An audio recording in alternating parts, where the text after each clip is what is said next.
Hi, everybody, and welcome to today's speaker event on fighting for democracy in Hong Kong. My name is Norma Farrell, and I'm a second year in the college majoring in economics, and this quarter serve as the leader for James Bennett's ambassador team. Today, I have the pleasure of introducing Joshua Wong. Mr. Wong is an activist and politician known for his passionate advocacy for democratic reform in Hong Kong. He has been involved in advocacy since his youth, well before he could vote, as the founder of a student activism group, Scholarism, and a leader in the 2014 Hong Kong protests. In 2016, he founded a new political party called Demosisto, which, although securing a seat on the Legislative Council, was disbanded earlier this year due to a risk of prosecution.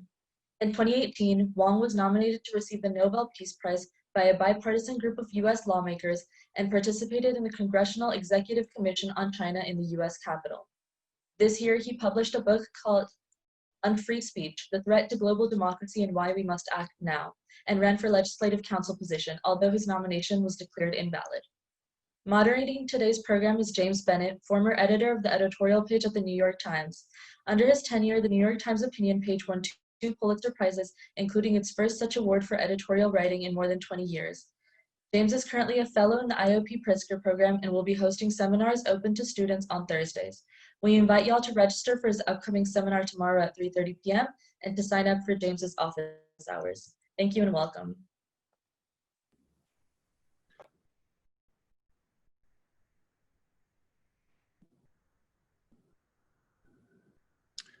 Norma, thank you very much for that introduction. Thank you also for all your help in getting helping me getting the seminars organized. Joshua Wong, it's an honor to have the chance to hear from you. Thank you so much for joining us. Just to provide a quick roadmap for this conversation, I'm going to ask the first few questions, but would like to move quickly to student questions. I know Joshua is eager to take as many questions from students as possible. If you'd like to submit a question, please use the Q&A portal at the bottom of your Zoom screen. You can do that at any time. And you'll then have the option to either ask the question live on video, or if you prefer, I'm happy to read it out for you. And with that, Joshua, I'd like to just get started by asking you to just update us on your situation. I think all of us know that you were arrested again last month, and I'd love to hear what kind of legal jeopardy you're in now and what you're facing at the moment. Thank you for the invitation, and it's really my honor to participate in this panel discussion and sharing. I hope to let more people to get a brief update about the situation at Hong Kong. As you guys might already aware that I have been released and attended the court hearing last week, the day before China's National Day. And it was my first sentence since release from prison on last June, and the arrest is related to participating in an unauthorized assembly in last October.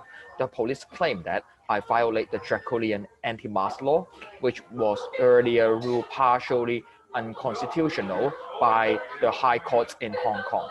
I think it's kind of extremely ridiculous charge when the global community is doing the hardest to encourage people wearing a mask to fight the COVID-19. But the arrest also served as kind of testing water. By arresting me with a comparatively minor charge, the authorities are testing whether the global community would react. And if so, how strong will the reaction be? And to the dismay, the response from all of you and the others who support the people of Hong Kong prove that Beijing has every right to be worried.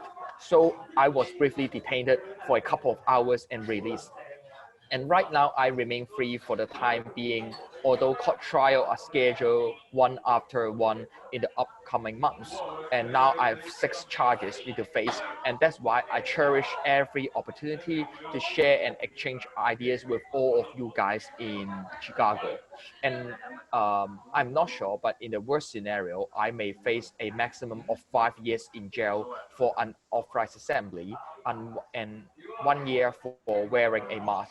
I'm not deterred whenever I think of fellow protesters who are struggling in detention in Hong Kong or in mainland China. I always believe they are the ones who need your attention more than anyone.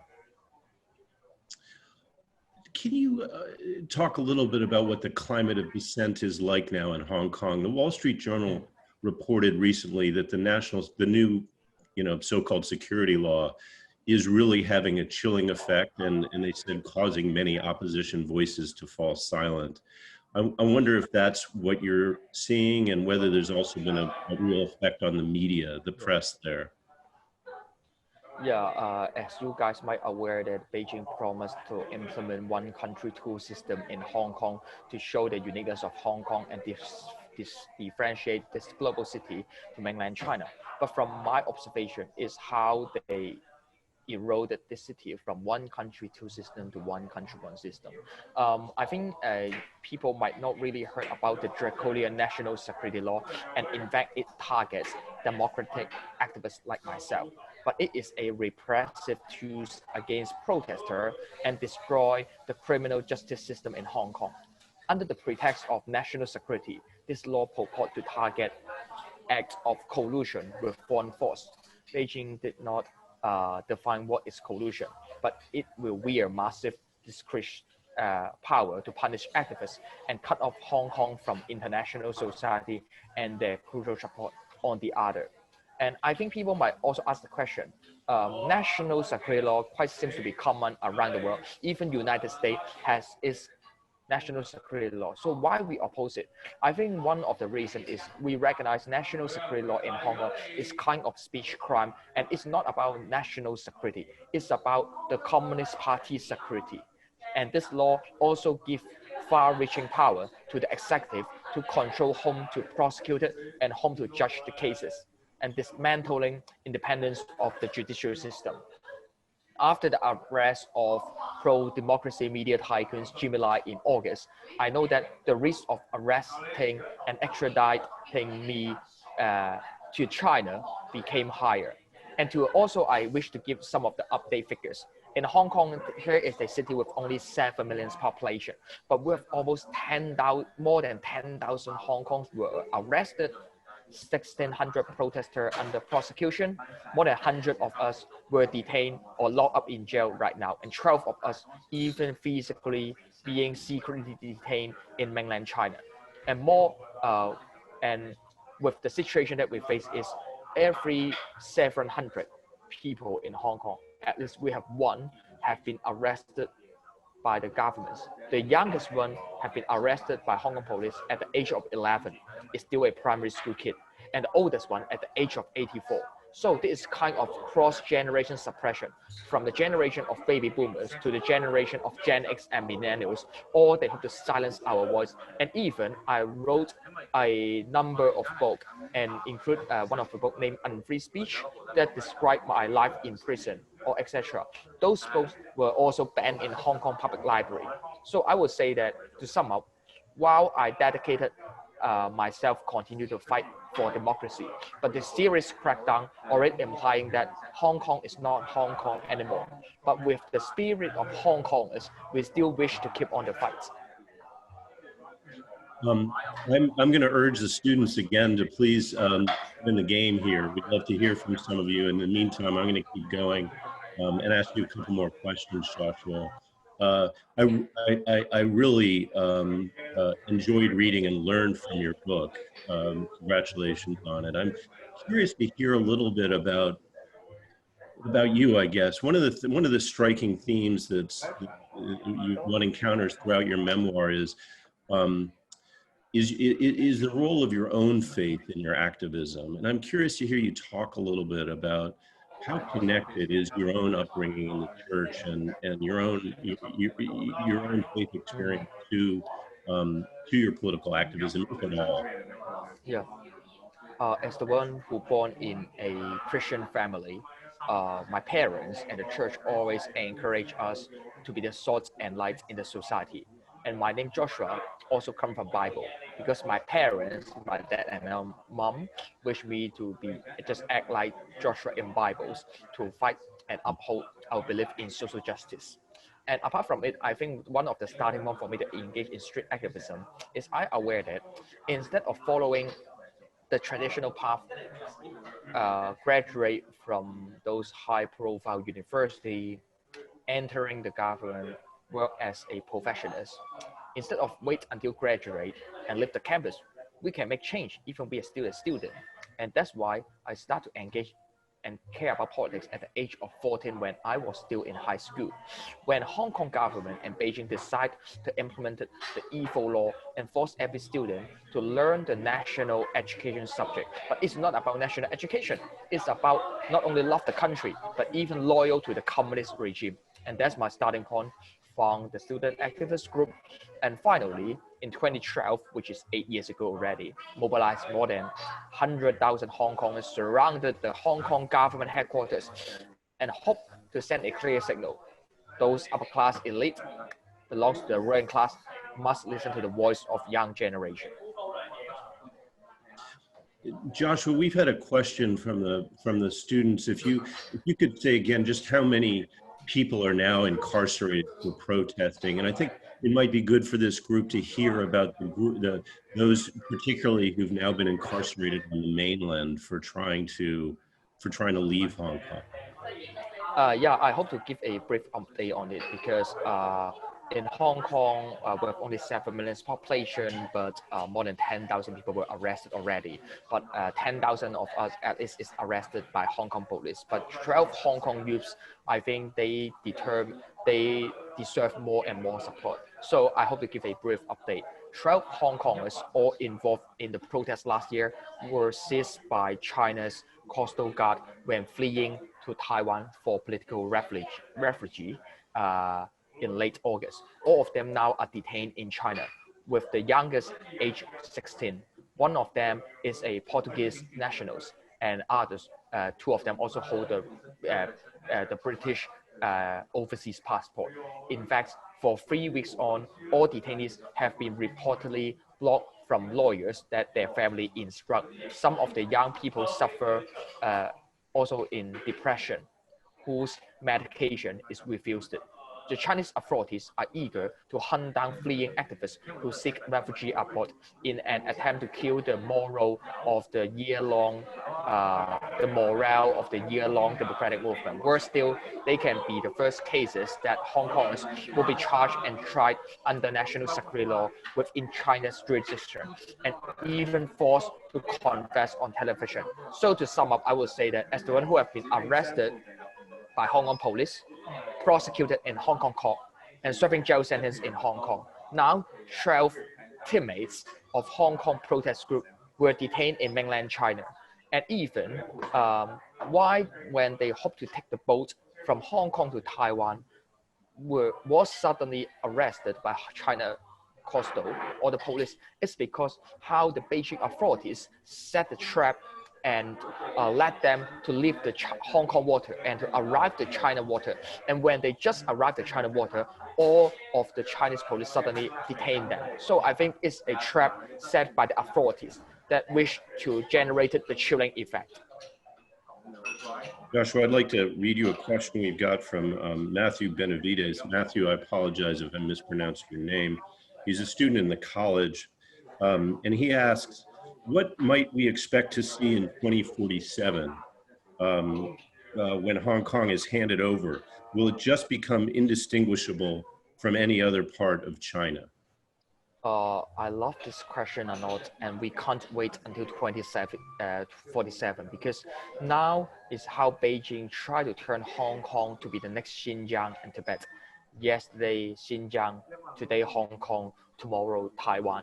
That's the wolf warrior diplomacy and the hardline crackdown from President Xi Jinping towards all people live in this global city.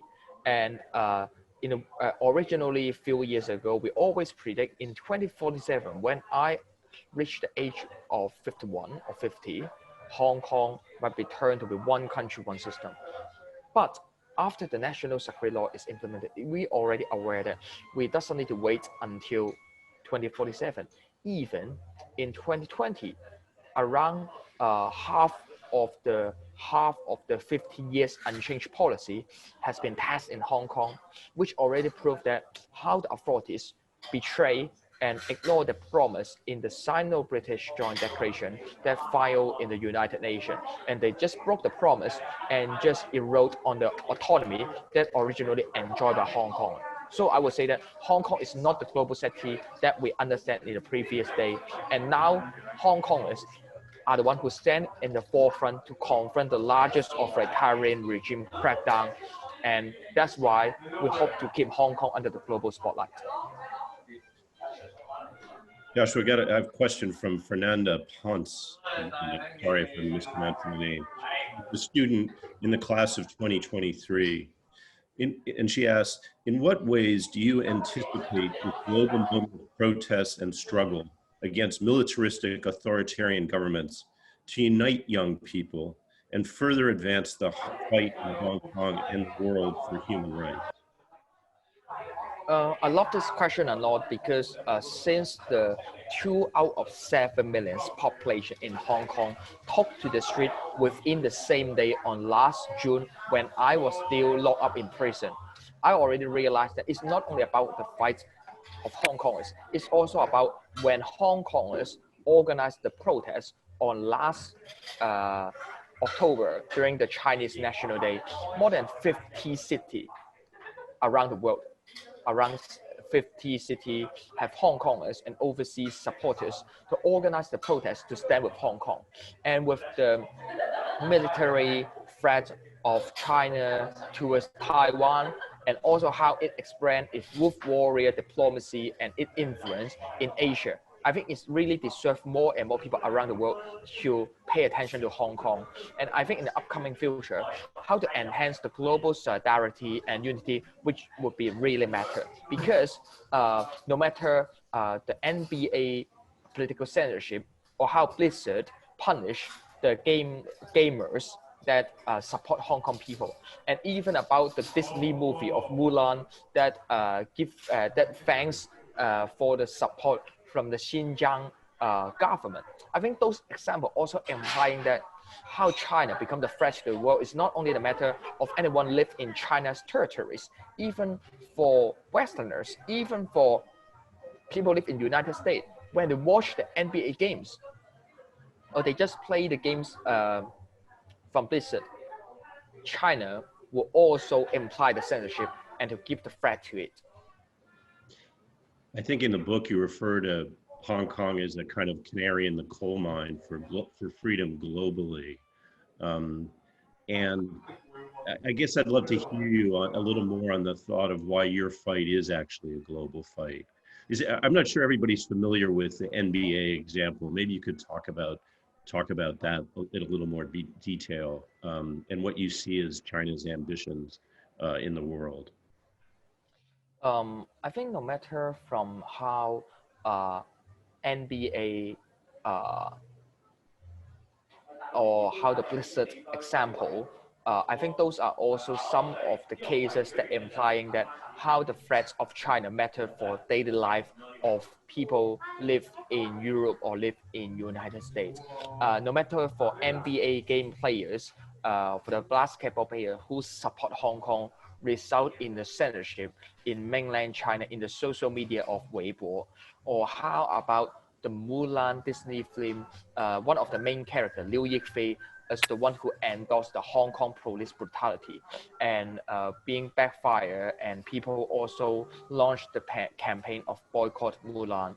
And I would say that as the one who engaged in social movements since high school to now in university, etc., as one of the young activists, I also realized that apart from our engagement or dialogue with politicians or businessmen in country all around the world to enhance the global solidarity, I think how netizen and young generation, they also have lots of contribution.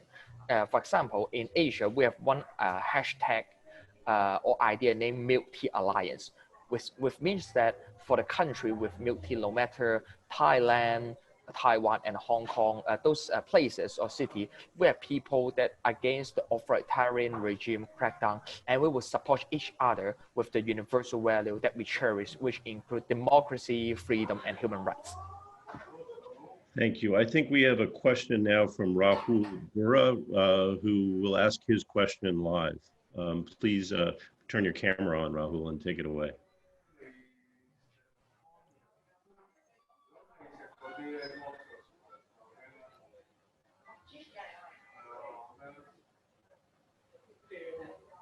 sorry, can you hear me? Yeah. Yes, Hi. thank you. Yeah, thanks so much for speaking today. First of all, both of you. My question was, if you could maybe speak a little more to how the COVID-19 pandemic has affected specifically demonstration efforts. So does that mean, like, in terms of, for example, um, reducing the ability to congregate, whether lockdowns are giving an excuse for leaders to quell protests, maybe reduced international effort? Yeah.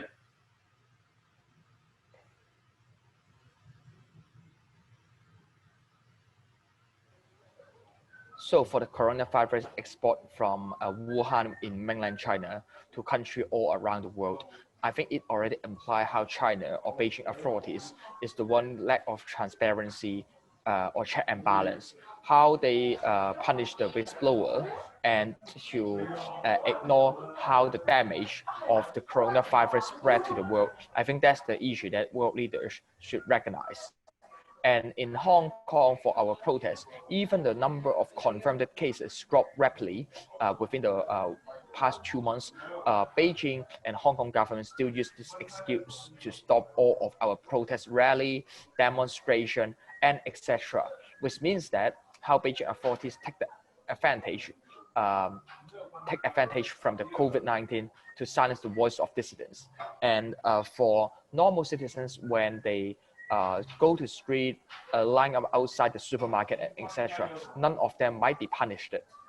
But for protesters who help to talk to the street or just distribute the leaflet to the street, on the street, they might be punished. So I think that's double standard. Or I would say that how COVID-19 just generated the best excuse for the authorities to target activists to stop our rally and protest. And that's also the reason for us to have the online assembly by live stream on Facebook or YouTube. And even we have virtual protests by the Nintendo Switch game Animal Crossing, how we gather protesters in those island and to show some of our slogan and to let the authorities to know that even they wish to silence our voice and we can't gather on street easily, we still have our way out to keep our momentum. Thank you. Thank you. I think our next question is from Arthur Long.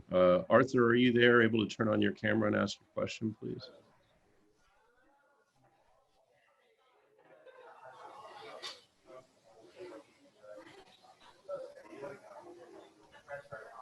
Hey, Joshua. Thank you for being here today. So with the pro-democracy Hong Kong movements, I think it's the foreign community, the United States specifically, has just kind of sat around and done a lot of watching. What, in your eyes, has the U.S. government done to support the movement? And what more can the U.S. government do to help you guys? And I always emphasize that supporting Hong Kong is not a matter of left or right, it's the matter of right or wrong. And with how foreign government or the global community put Hong Kong under the global spotlight since last summer, I think which is really matter. And I believe with this bipartisan support and consensus to stand with Hong Kong, which is really critical and crucial in the upcoming future, no matter how is the result of the US presidential election. And I think how Hong Kong suffer to be the next Xinjiang or Tibet in the worst scenario, how to provide the lifeboat for Hong Kong people might be really critical. But I think in addition, at the same time, it's time for all of the foreign government to aware that how their foreign policy towards Hong Kong and China must reveal after the national security law is implemented.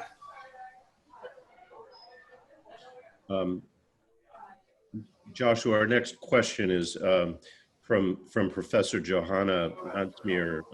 She's in the history department. And she says, thank you so much for speaking with us. So delighted to hear from you. And by all means, she says, please do prioritize student questions.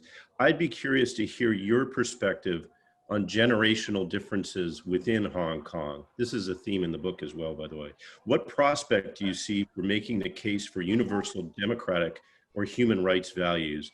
perhaps as a way to transcend the perception among otherwise potentially sympathetic people in the PRC that the struggle is quote unquote identity politics? In Hong Kong, always in the previous day, we might have the assumption that old generation might not be care about politics, and for young generation might be more radical and progressive. But since the protest in last summer, more than 20% of the population in Hong Kong took to the street within the same day, and in Hong Kong, such a place with almost the lowest birth rate among the world, it already implies how Hong Kongers took to the street might not only be the matter of young generation. Lots of the generation then born in the last century, they also put lots of effort to contribute to the movement. And just as I mentioned, the age range that being arrested by the authorities during protests is from age 11 to 84, which already implying how the cross-generation support, and I don't really experience the generation gap or the generation conflict. And from my perspective, I think how the police brutality, no matter high school student being fired by live round during protests at the age of 16, or how young lady being gang raped by riot police during protests inside police station, or how a pregnant woman being targeted and being pushed down in the metro station when police conduct arbitrary and random arrests, or how for middle-aged or elderlies being arrested without any legitimate reason. It's just trigger how Hong Kong result in a tremendous change lies ahead since last summer. Another great question here, Joshua. This one is from Madeline Wannenberger. She asked, moving forward, how do you view recent advances in surveillance technology, the IJOP app, or facial recognition cameras, for example, as impacting demonstrators in Hong Kong and dissidents globally? As the one whose mobile phone was cracked by Hong Kong police, I think I really have some of the insight that I would like to share. The advanced use of technology and smartphone in Hong Kong, in fact, on the other side, helps to sustain the momentum of activism even during the period of pandemic. And the world is surprised to see how protesters in Hong Kong are flexibly using communication tools like Telegram chats and channels. Their communication is well protected and encrypted and would not easily disclose identities. Also, sharing real-time information on the front lines of the protest zone would help fill the information gap on the ground. Protesters can adjust the strategy or protesting destination quickly and can find an easiest path to advocate if a greater number of police officers are deployed. However, we also experience how the mass surveillance, no matter by the authorities that wish to silence our voice, they might crack on our mobile phone and to get all of our chat record in Telegram, in WhatsApp, and etc. And also with the doxing technology that from the pro-Beijing camp, more than 100 or even 1,000 activists in Hong Kong, their mobile number, their personal ID, or their home address are widely disclosed in one of the websites registered in Russia. But with this kind of state attack or state owned enterprise that might endorse or support the doxing or the mass surveillance, or even how I was traced by unknown private car and vehicles. Those are the threats that I experience. But how to confront is we act transparently and continue to speak for truth and not being threatened.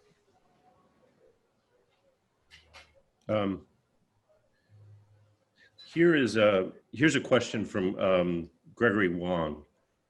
A lot of focus has been put on central government repression in Hong Kong. To put a more positive spin on the discussion, in an ideal world where and Beijing grants change, that is that Beijing does allow Hong Kong to change in the way you'd like, what is your political and economic vision for Hong Kong? I think how we uphold progressive value and also enhancing the importance for people to focusing on the uneven income distribution and inequality. I think those are the matters that we focus on, and why we have lots of the hesitation and difficulties, and always maybe Hong Kong working class might be difficult to go to join the protest. It might all because of the threat and also the pressure in the workplace, and how the workplace is not friendly at all to allow Hong Kongers to have the work-life balance and also engage in the civil society development. So no matter Hong Kong is the place that still lack of the standard working hour, or how the universal retirement scheme is still being far away for Hong Kong to be accomplished or implemented. So even Hong Kong is under hardline crackdown, but we also not only fight for political freedom, but also economic freedom. Okay, our next question is from John Kelly, professor of anthropology. Professor Kelly, please turn your camera on and ask your question.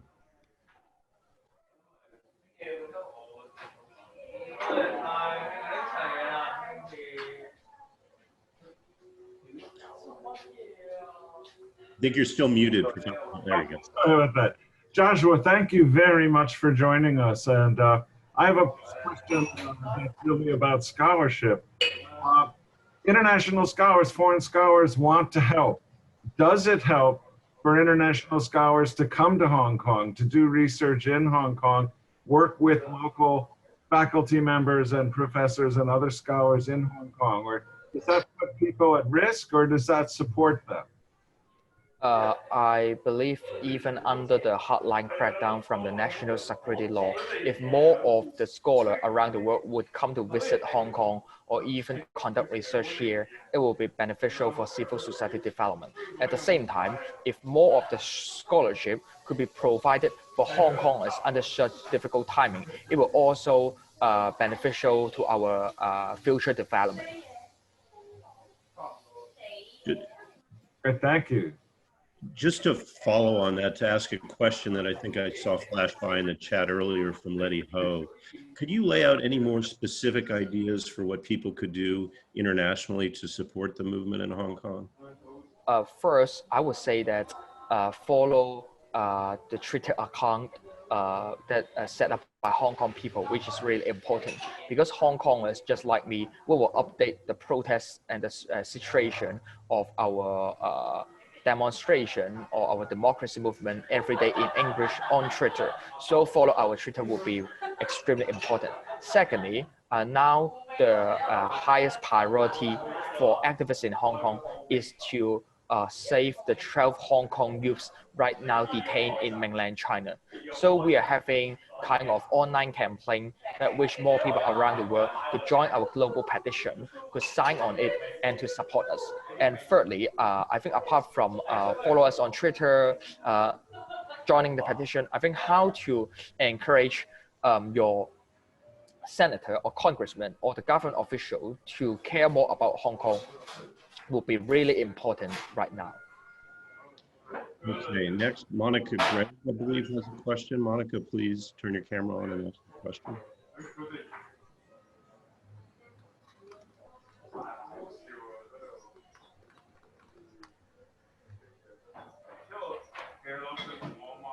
Hi Joshua, thank you so much for speaking with us today. I was wondering if you thought that democratic erosion was a threat. Many see democratic erosion occurring in the US right now, and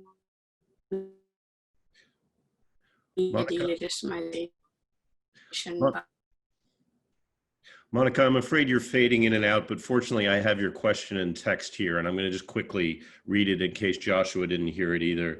That many people in the U.S., she's wondering if democratic erosion is in fact a global threat. Many people in the U.S. right now believe we're facing democratic erosion, the rise of voter fraud claims, and the delegitimization of the media through fake news accusations from Donald Trump.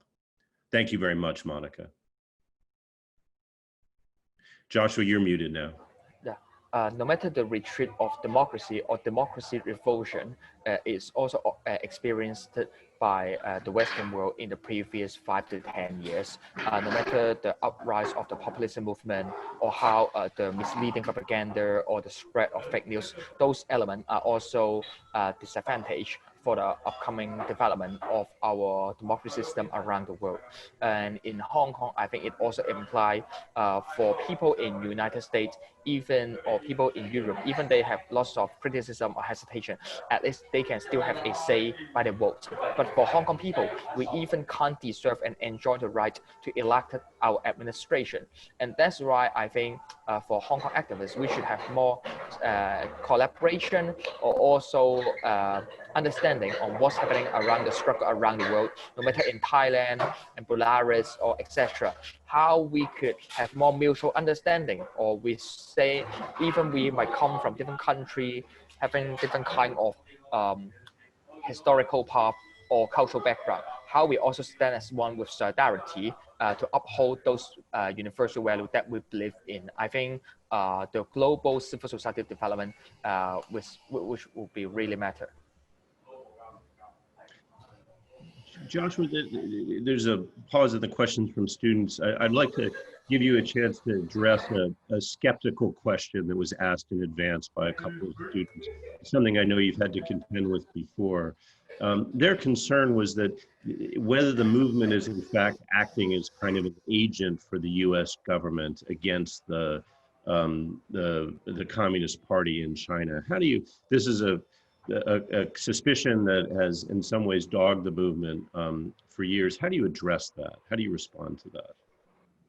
I never believe and I don't agree the protest in Hong Kong is the agent for US government to put pressure on China. In fact, before US government become more hesitated on the engagement with China, Hong Kong people already start to have our protest movement since 3 decades ago to ask for a right to vote in the election to elect our administration. Of course, different kind of propaganda might be generated by the authorities in Beijing to claim that how we follow the command of US, and even claim that Joshua Wong was trained by US Marine and appointed as one of the CIA agent. And those are the fake news that we never believed at all. And I would say that instead of only focusing on United States, I wish that the fights for Hong Kong people would deserve more people's support, not only in the United States, but also more of the global citizens' attention around the world. Yeah, and because the battery of my notebook is not really enough, so I think it's time for us to get to the end. Yeah, since we're closing here, I did want to ask you one final question, Joshua. Listening to you talk about the sacrifices people have made in Hong Kong in pursuit of the right to vote is quite humbling. As was just the experience of reading your memoir and learning more about what you've been through. We're about to go to an election here in the US, and the right to vote is sometimes taken a bit for granted here. And I wonder if you have any thoughts for us about voting, about the privilege of voting, to close this conversation. No matter you support any candidate, or you have shown no support to any candidate, I think it's still a matter to vote, because come out to vote already implying that you still care about the future of your country. And compared to other citizens around the world, just like people in Hong Kong, that we sacrifice a lot just because we wish to vote, I think this right should be upheld and also should be used, and instead of just ignore and put it aside. And I would say that I just hope to encourage more people to stand with Hong Kong, because it's just much more than a mere slogan. We urge the people around the world to stand together with us in resisting the autocratic Chinese regime. Because in Hong Kong, information is increasingly censored because we lost the freedom of speech. There's something we can no longer speak of. But I'm not deterred whenever I think of fellow protesters who are struggling in detention in Hong Kong or in mainland China serving jail sentence for 5 to 10 years. And they are the ones who need your attention more than anyone. If I'm sent to jail or even brought to China, I sincerely hope that the world will keep a close watch on and divert the attention to 12 Hong Kong is detained in mainland China. Please pass our devotion on and do as much as you can to stand with people of Hong Kong. Thank you. Thank you so much for your time. It's been a real honor for all of us to have the chance to hear from you. And please take care. Thank you. Bye-bye.